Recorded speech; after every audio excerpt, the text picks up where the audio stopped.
These poems are just sort of self-explanatory. I may forget them. Give me some time. I don't need any snaps. Just give me some time. I may forget them.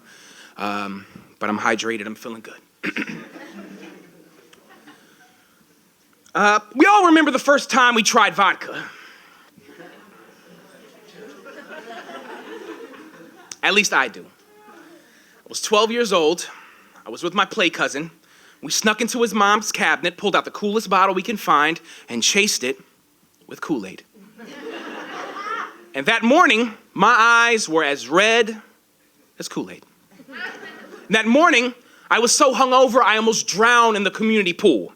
My play cousin didn't console me or offer me a hand, something I was used to when I played games with my play cousin. I have heard addiction can run in your family. I do not know when my mother took her first shot of vodka. I don't think she drank, but I do know that when she was 13, her and my play cousin's mother drank moonshine and dreamed of husbands. I do not know when my father took his first shot, but I do know that he and my play cousin's father met in Kuwait and years later did cocaine in Florida without our mothers. Do not know what my father was like before my mother. Suppose he wasn't my father then. Just a boy, like I was, who mourns his father's stolen country, like I do, who learned how to walk with the lights off, who cried into a shadow when his mother wilted into a desert like mine did.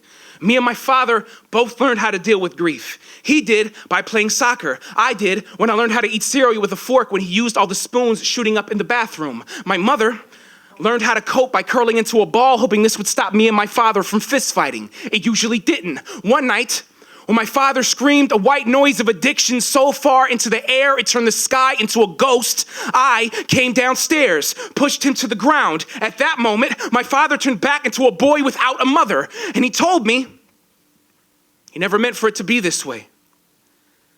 Said he loved me like an ocean that could kill him. On those nights, the only way we could deal with the grief was praying for each other and ourselves. My play cousin was kicked out of the military for being mentally unstable. God only knows what trauma made him too violent for war. My sister asked herself, when are we too old to be orphans? My parents kiss each other in heaven. When they died, I did not have enough money for the funeral expenses. I know now that trauma is a mass grave. It is the reason I do not have children of my own, wary of the questions they will ask about their grandparents.